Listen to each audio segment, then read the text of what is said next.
Sorry about that. Big sneezing fit. Didn't want you fine people to catch none of them coronases. Well, there's not much to be done about it, but just as a contrast, as an example, I've really had to reevaluate. I would be surprised to find out that this scan was 150 DPI, really.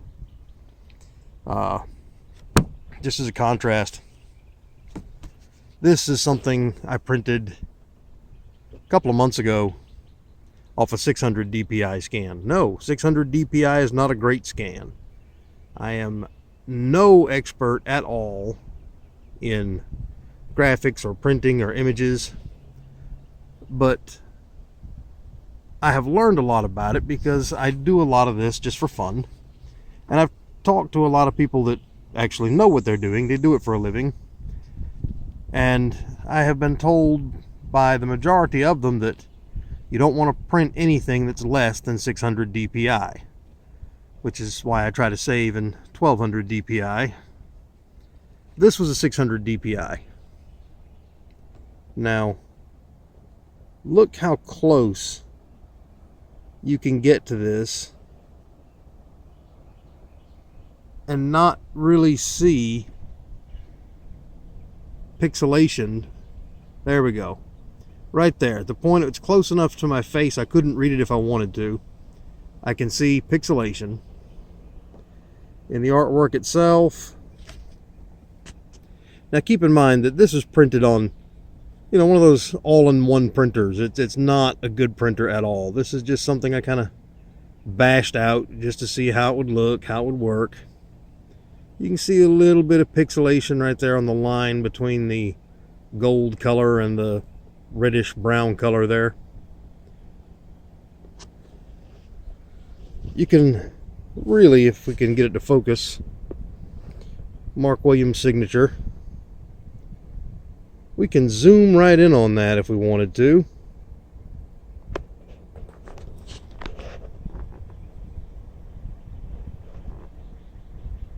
And you've got to get, there we go, pretty close to it to see pixelation even in that. And that's just 600 DPI. To make it a fair test,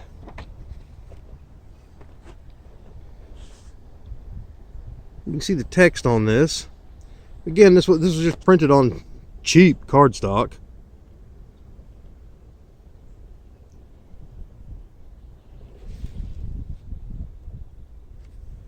Yeah, the inability to focus is more me this time. I don't have a cameraman, which means I have less distractions. But look at that. That's 600 DPI. This is a measly 600 DPI. And according to the website Hero gave us, these were high quality scans, and they're not. I mean, it's readable, the information is there. There's actually, I was going to keep a list, but it was late, I was tired, and I wasn't sure any of you would care. There are places where there are entire words that are blurry, you can't really read them. Again, it is usable. I wasn't looking for anything perfect when I bought it. I was just curious more than anything. And like I said, I will probably pick up another one at some point. But I have to reevaluate if it was worth the money. You're looking at 30 bucks. That's what it cost. And it's not. It's I wanted it to be. I tried hard to convince myself it was, but it's not worth 30 bucks. Like I said in the last video, you could have made this yourself, except of course for the cover and the fancy glue binding. Well, I'm sure actually there's a lot of you who could probably do that too. But you could make this yourself off of even the scans, the PDF of scans you can buy off the Hero store, I think would print better than this cleaned up, all new high resolution version. The only thing that appears to be all new is that the logo was very clearly retouched and pixelated a little bit, because as it was probably saved in a PNG or some non-mathematical format. something that actually gives you these results. Something that when you change the size, the pixelation. Now this is the book that I dismissed yesterday, and I dismissed it because I came out here specifically, I wanted specifically to review this book. I was trying to keep my volunteers, my rather insistent volunteers, from getting sidetracked any more than we did. First and foremost, this is disappointing. This is really disappointing. Not the book itself, not the contents itself. The contents aren't much good to me, but they are disappointing. This image, oh dear, we have a little bit of glare. This logo, this image, this was all very clearly saved as JPEGs. There is not a great deal of pixelization. I mean, it's there, it exists, you're going to see it. But the thing you're going to see most is the swirls and blurs and random blobs of color. Like, you know, back in the glory days of YouTube, before Google bought it, when a video had just existed too long, it began to become just unwatchable.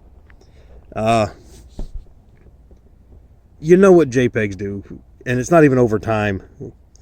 It will happen over time. The more you open and close them, the faster it happens. It's a crap format. It looks like crap. It swirls. I don't know if this camera's showing it or not.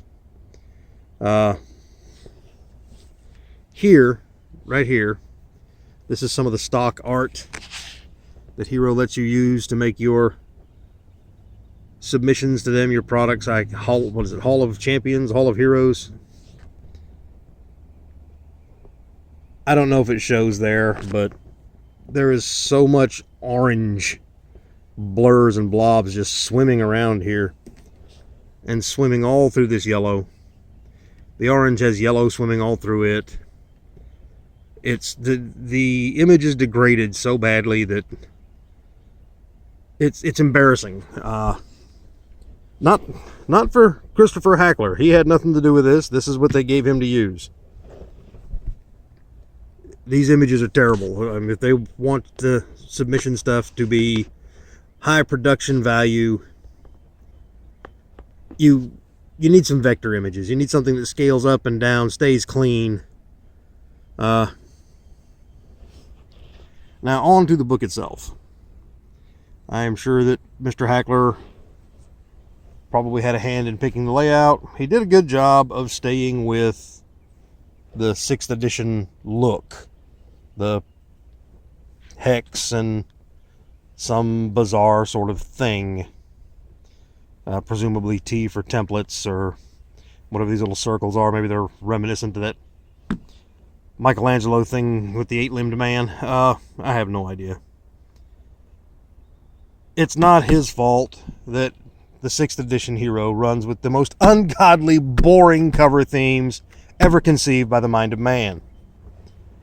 If you want to make it look like a game, or do you want to make it look like a series of textbooks on a subject that you are terrified you'll need 4 years of pre-education to get into, which isn't really that far from what Hero has become. Now, as to the book itself, the innards of this book are beautiful. Really, I mean, there's nothing to the book at all. It's what, 28, 30 pages, somewhere in that neighborhood? Yeah, you got about 30 pages. A couple of them blank, obviously. But the innards are beautiful. It's all artwork from previous edition. I need an older truck with a flatter hood. It's all artwork from previous editions, but there's plenty of it. Now, author Christopher Hackler, editing T.E. Hendricks, layout Christopher Hackler. So, we know that Christopher Hackler wrote this book and he decided what went where, and by God, he did a phenomenal job. He really did. I mean, again, there's not much to it. What do we have, 31 pages? Now, what this book is... Okay, before we get into what it is, let's say what I thought it was. According to the blurb on the Hero Games website, this book was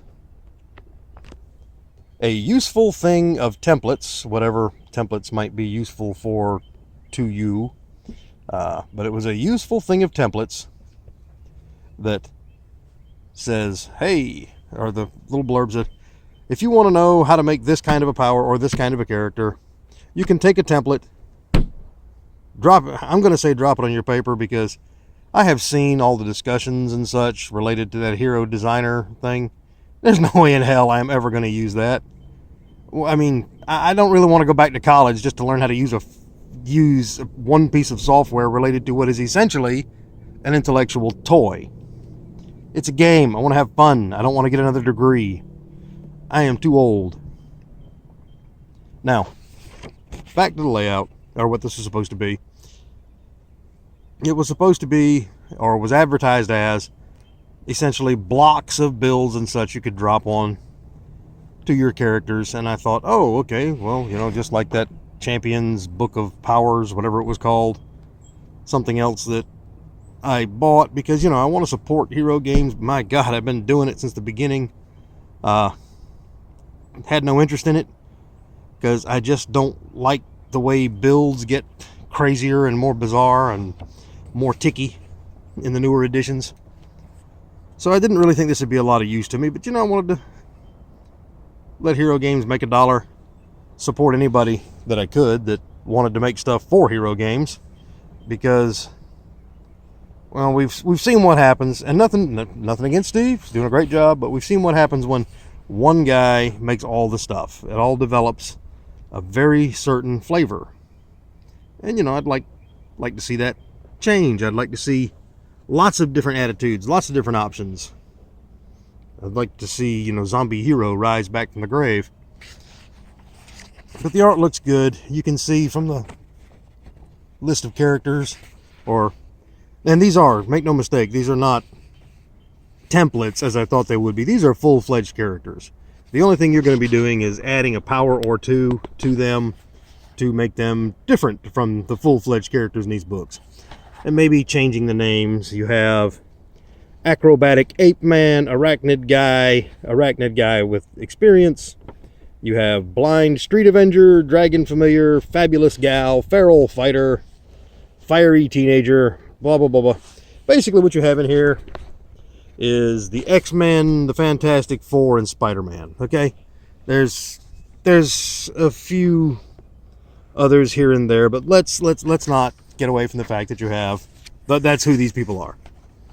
If you find those to be characters, then here, you have complete books. If you find those to be character types, then I suppose these are templates.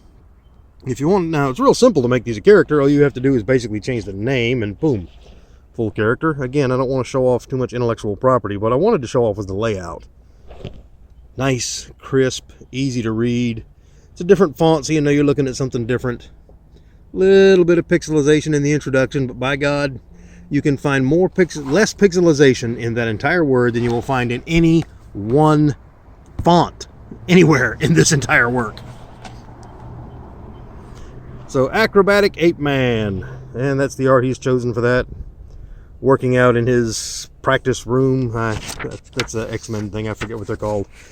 Also, I want to thank him for including one of my favorite pieces of art from way back when.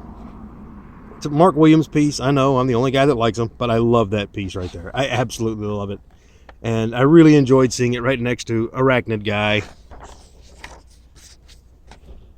Dragon Familiar. I don't know much about comic books, but if somebody knows how that ties in with the Fantastic Four or the X-Men or something, I'm sure they'll appreciate the nod. More Williams art, but he's made sure that he has relevant art on every, I won't say every page, obviously here's a page without it, but every time you turn a page, there's a piece of art, and it relates to something on that page. The layouts are nice and clean. I won't lie, I read this book as best I could last night. I made a comment once on the official game boards that I can't even read a character that's not on a 2E character sheet. I've been using them for so long, and that really hasn't changed. The ones I was sort of interested in, I will probably go back and put them on 2E sheets just so I can know what the hell they are. I do like that he has named, see if we can get in there. I don't want to show off everything. He has named the powers. That goes a long way with me. There seems to be a problem in the attitude, or no, not a problem, a change in the attitude around powers anymore. It's all about builds, builds, builds. Nobody gives any real thought to special effects, because no, special effects are not important. There's a mechanic for that. If you want a special effect, find another mechanic to model that special effect. And no, screw you, not how it works. Anyway, he's named the powers. That goes a long way to me. It really helps the special effects pop. Sort of makes the characters unique. Jade Fury Brute. Huh, yeah, I think they made a movie about him. Then they tried to hide it. Anyhow, that's the entire book. Really, like I say, I don't want to read the whole book to you or take close-ups of the whole thing. Christopher Hackler did a great job. He did a great job. The characters are well done. The layout is beautiful. It's very simple. It's very nice. I'm of two minds on this, because I wish the book had been bigger, because he did such a great job with it. I mean, it's nice and clean. It's not like one of those character books that, well, I always feel bad saying anything that might possibly sound negative about Steve Long, because there's a huge cult of devotion, and I'm sure he's a great guy, and I don't mean this as a personal attack. I just mean that I don't like his books. They're dry, they're boring, they're hard to read, the layout sucks. I've said it. There, now we're done. Character books, NPC books, character books, allies books, enemies books, they're useless to me. I hate to say it bluntly, but I'm pretty sure they're useless to the majority of the people who are still playing this game, because it has not picked up enough fans that people need more character books. The people who are still buying hero products have been buying them at least since the original version of this, and I'm sure even further back. I don't need character books. I have a file. I mean, honest to God, I have a file that thick of characters I have never even played. Just villains I thought up and made. PCs I've thought up and made. NPCs I've thought up and made. Over, well, let's see, 1981 until today. That's a long, long time to have to make characters. And I've never really picked up character books. They are not something I have any need for at all. However, I still would have liked this one to have been bigger, just because it was really well done. As simple, as basic, as short as this is, it was done so much better than any of the other ones I have read. Probably, oh Lord, that's probably the best one. I'm going all the way back to the original Enemies book, and that's probably the best done one right there. Christopher Hackler. He's got a talent. He's got a knack. He knows how to get things modeled. And what I really, really wanted to call out, and totally failed while I was thumbing through the book, everybody that knows how to have a website, or has the time to have a website, and is a hero fan, has posts somewhere on their own website or on someone else's website of their homage or their version of famous comic book characters or famous comic book movie characters. Comic movie characters? And the newer the edition that they're written in, and the more powerful the character, it's come to the point of they buy them a few stats, one or two signature powers, and then there's a line of, here's 200 points of cosmic power pool to make everything else that there's no way in hell I could figure out how to do, or could not do, or didn't want to be bothered to do. And there is nowhere in this book that Christopher Hackler did that. If he did, I missed it completely. And now, I won't lie, I told you before, I have a hard time reading in this particular format. This is the, well, 5e format, and I'm assuming it's going to continue on as the 6e format, since that's what this book was for. Christopher, man, I am really sorry they did this to you. I wish they gave you something that was not crap to work with, because The rest of your book looks great, man. It really does. The rest of your book looks absolutely great. Yeah, I'm not seeing anything in this book that says, okay, I gave up. Here, have a massive power pool. Now you're Superman. Here, have a massive power pool. Now you're Green Lantern. I'm gonna Captain Marvel. I'm gonna run out of characters. I don't know enough comic book stuff, but I wanted to give this a better review. I didn't want to leave anybody with the impression that I was just bagging on it and throwing it away. I was just trying to keep my insistent volunteers focused on the task at hand. You did a good job, man. You really did. I don't even like this kind of book, but I'm impressed by this one. Congratulations.